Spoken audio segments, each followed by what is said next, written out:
Hello everyone, আমি প্রিয়াঙ্কা দে, taro reader.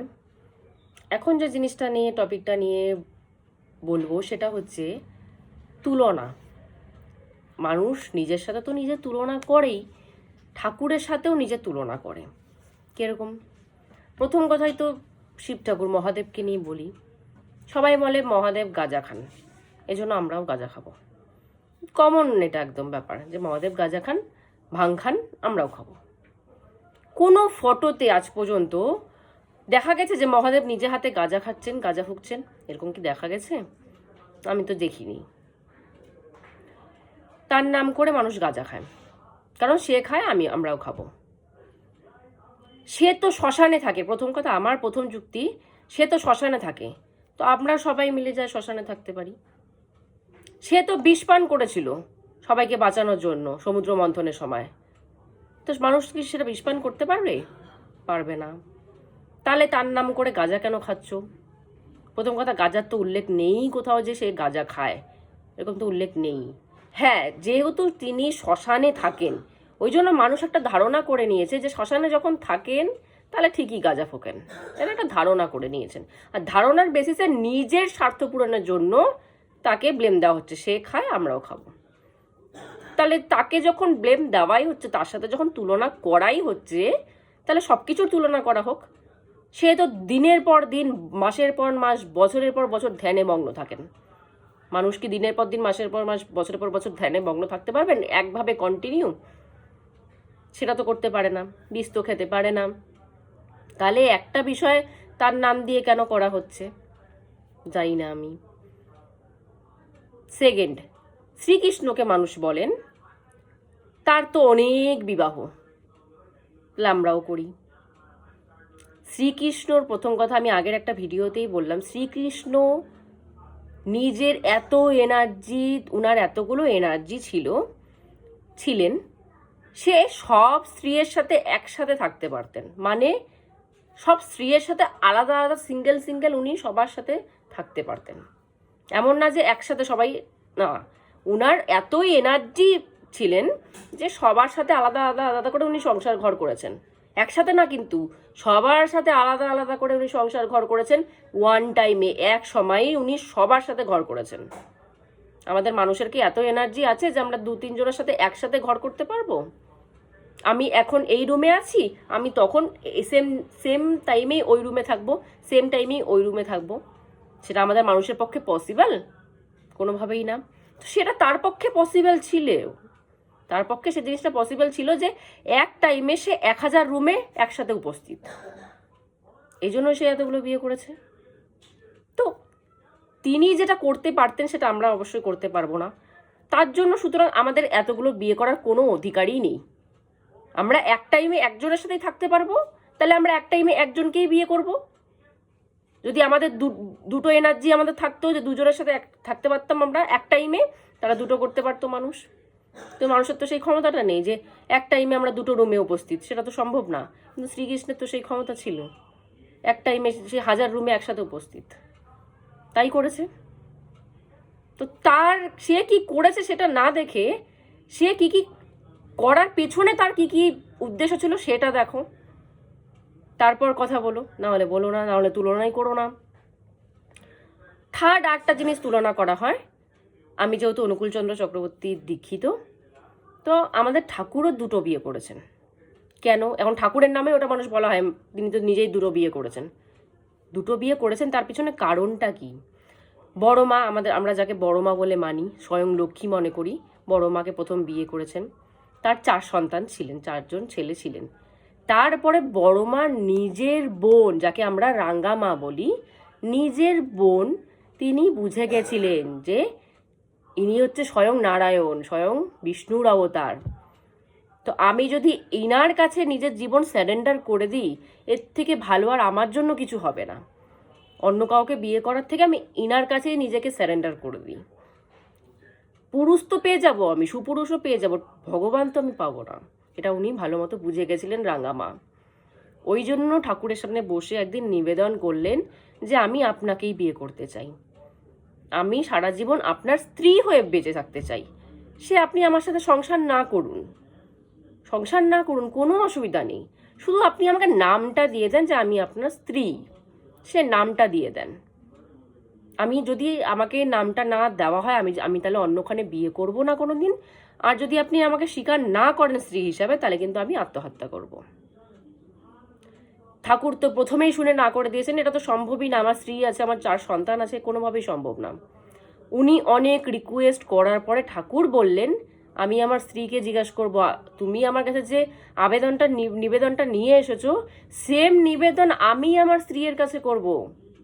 তারপর বড় মা যা বলবেন তাই হবে, সেটাই ফাইনাল ডিসিশন। বড় মার উপরে আমিও যাব না, ঠাকুরের কথা, স্ত্রীর উপরে সেও যাবে না, স্ত্রী যা বলবে তাই করবে। আজকালকার দিনে মানুষ তাই করে, এক্সট্রা ম্যারিটাল অ্যাফেয়ার করে বেড়াচ্ছে।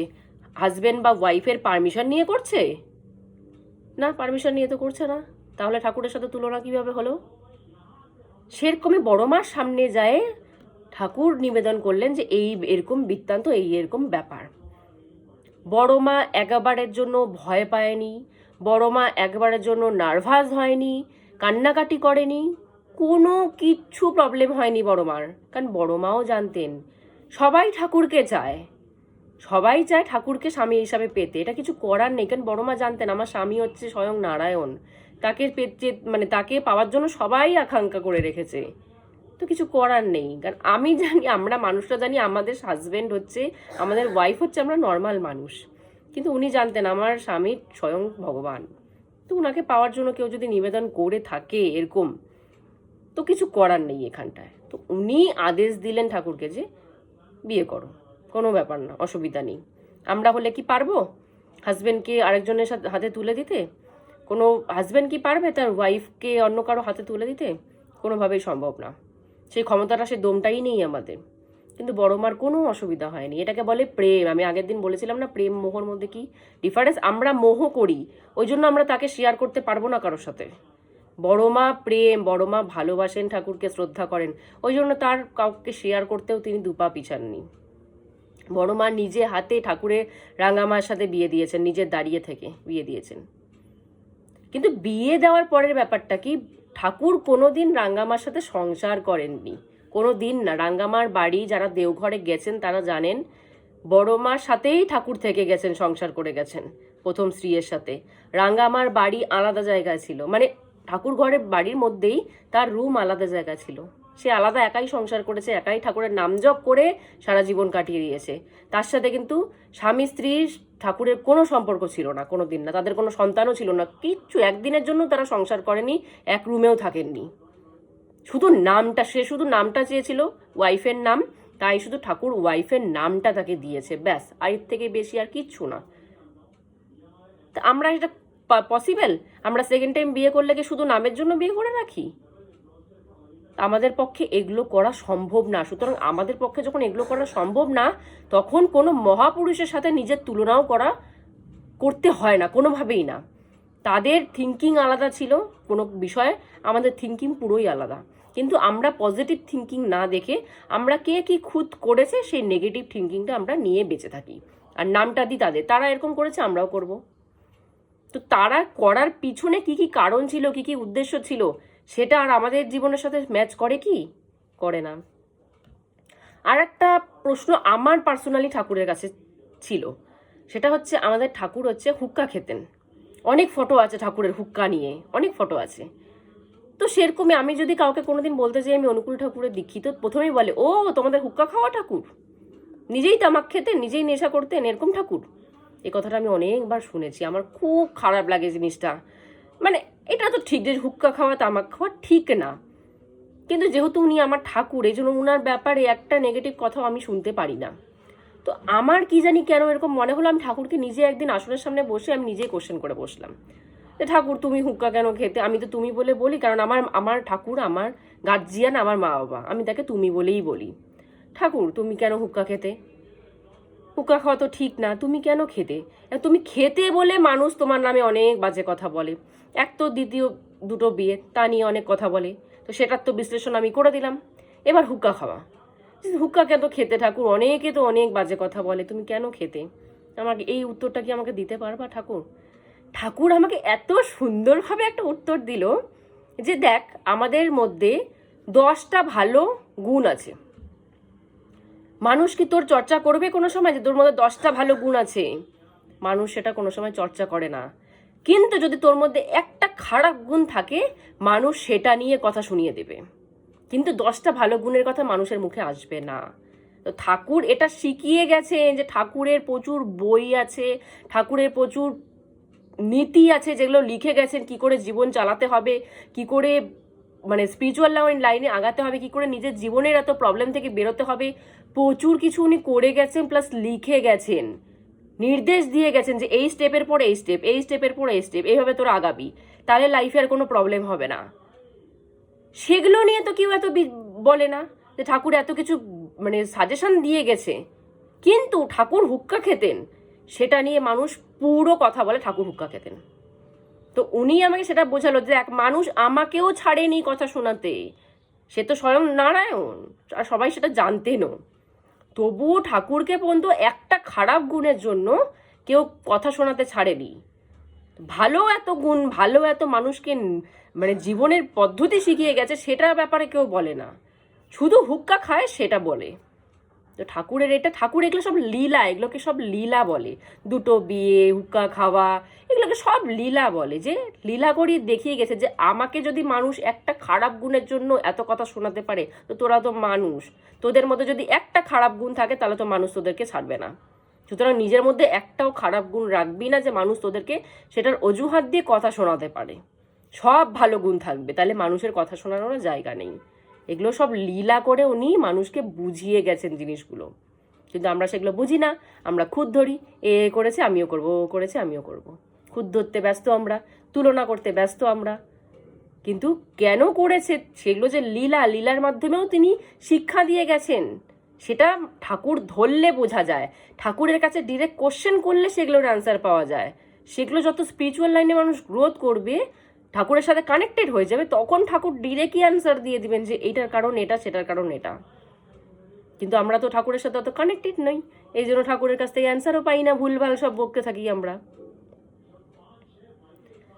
তো শ্রীকৃষ্ণকেও মানুষের কথা শোনাতে ছাড়েনি, এতগুলো বিয়ে করেছে, শ্রীকৃষ্ণকেও মানুষের কথা শোনাতে ছাড়েনি, কাউকেই মানুষ কথা শোনাতে, যত অবতার নিয়েছেন ঠাকুর কাউকেই কথা শোনাতে ছাড়েননি। মহাদেবকে, শিবকে কথা শোনাতে মানুষ ছাড়ে? উনি তো নিজের ওয়াইফকে পর্যন্ত বাঁচাতে পারেনি। সতী তো যজ্ঞে আহুতি দিয়ে দিয়েছিল নিজের বডি, উনি বডি, সে পোড়া বডি নিয়ে তাণ্ডব করেছিল। শ্রীকৃষ্ণ, শ্রী বিষ্ণু একই ব্যাপার, চক্র দিয়ে কেটে কেটে সব বডি পার্ট কেটে কেটে তাকে নামানো হয়েছিল। তো এটাও অনেক ধর্মে এটা বলে, তোমাদের ঠাকুর তো নিজের স্ত্রীকে পর্যন্ত বাঁচাতে পারেনি, তোমাদের ঠাকুর তো নিজের স্ত্রীর হরণ বাঁচাতে পারেনি, রাম তো হরণ বাঁচাতে পারেনি সীতার, না? তো সেটাও বলে রাক্ষস এসে তোমাদের ঠাকুরের স্ত্রীকে উঠিয়ে নিয়ে চলে গেছে, অন্য ধর্মে এরকম বলা হয়, তোমাদের ঠাকুরের স্ত্রীকে উঠিয়ে নিয়ে চলে গেছে, তাকে তো বাঁচাতে পারে, নিজের ওয়াইফকে বাঁচাতে পারেনি, তো তোমাদেরকে কি বাঁচাবে? তো সেগুলো বাঁচানো মারার খেলা না, সেগুলো লীলা, সেই লীলার থেকে আমাদেরকে অনেক শিক্ষা দিয়ে গেছে, সেটা বিশ্লেষণ করে যুক্তি দিয়ে বুঝতে হবে যে কেন কি হয়েছিল, সেটা বুঝতে হবে জিনিসগুলো। কিন্তু অন্য ধর্মের মানুষরাও এই কথাগুলো প্রচুর বলে, জিনিসগুলো যে তোমাদের ঠাকুর তো নিজেরাই কিছু করতে পারেনি, মানবদেহে এসেছেন, উনি মানবদেহে এসে ওনারা বুঝিয়ে গেছেন যে আমরা মানবদেহে এসেছি, সুতরাং আমাদের কাছে কোনো জাদু করার ক্ষমতা নেই, আমাদেরকে মানবদেহে থেকেই সব লড়ে কাজ করতে হবে। কোন ঠাকুরকে মানুষ কথা শোনাতে ছাড়ে? কাউকে কথা শোনাতে ছাড়ে না, না রামকে ছেড়েছে, না কৃষ্ণকে ছেড়েছে, না আমাদের ঠাকুর অনুকূলচন্দ্রকে ছেড়েছে, কাউকে কথা শোনাতে ছাড়ে না। রাধাকে বিয়ে করেনি কৃষ্ণ, সেটা নিয়ে অনেক কথা, সেটা নিয়ে আমি আর এক নেক্সট ভিডিও করবো যে রাধা কৃষ্ণের ব্যাপারটা কি এক্স্যাক্টলি, কেন বিয়ে হয়নি, সেটা নিয়ে আমি নেক্সট ভিডিও করব। কোনো কিছুতে ঠাকুরকে ছাড়িনি, তো আমরা তো মানুষ, আমাদেরকে কি করে ছাড়বে? তো এই জন্য ঠাকুর বলে গেছেন যে আমি নররূপে নারায়ণ, তাও আমাকে কথা শোনাতে কেউ ছাড়েনি, তোরা তো নরই, তোরা তো নারী, শুধু মানুষ, তোদেরকে কি করে কথা শোনাতে ছাড়বে?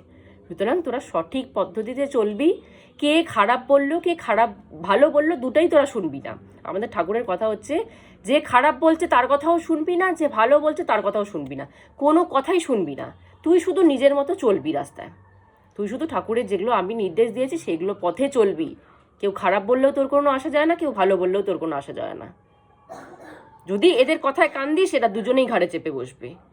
খারাপ যে বলবে সেও তোর ঘাড়ে চেপে বসবে, যে তোকে ভালো উপরের দিকে ওঠাচ্ছে সেও কিন্তু স্বার্থ নিয়ে আসছে, সেও তোর ঘাড়ে চেপে বসবে। সুতরাং কারো কথাই কান দিবি না, শুধু নিজের রাস্তায় চলতে থাক, যে যা বলুক বলতে থাক। মানুষের মুখ, ঠাকুর রামচন্দ্র থেকে শুরু করে অনুকূলচন্দ্র পর্যন্ত কাউকে আটকাতে পারেনি, মানুষের মুখ ঠাকুরও এসে আটকাতে পারেনি। তো মানুষের মুখ আটকানোর দরকারই নেই, যে যে বলছে বলতে থাক, তুই এক কান দিয়ে শুনবি, এক কান দিয়ে বের করে নিজের পথে চলতে থাক, ব্যাস। ঠাকুরের এতটুকুই শুধু কথা। কিন্তু আমরা তুলনা করতেই ব্যস্ত, আমরা তাদের খুদ ধরতে ব্যস্ত। তাদের খুদ না ধরে নিজেদের খুদ ধরুন। নিজেদের কি কি কারণে কি খারাপ হচ্ছে, মানুষ কেউ সুখী না, সবার লাইফে কিছু না কিছু প্রবলেম আছে। কেন প্রবলেম আছে সেটাকে বিশ্লেষণ করুন, সে নিজের খুদ ধরে সেটাকে জাস্টিফাইড করুন, সেটাকে ঠিক করার চেষ্টা করুন, ঠাকুরের খুদ না ধরে। তাহলে ঠাকুরের সাথে নিজেকে তুলনা করতে হবে না, ঠাকুরের দেখানো পথে চলতে শুরু করুন, তাহলে আর তার সাথে তুলনা করতে হবে না, তার খুদও দেখতে হবে না, নিজের খুদগুলো সব আস্তে আস্তে বেরিয়ে যাবে। তো এতটুকুই বলার ছিল, আজকের মতো এখানেই স্টপ করছি। জয় গুরু।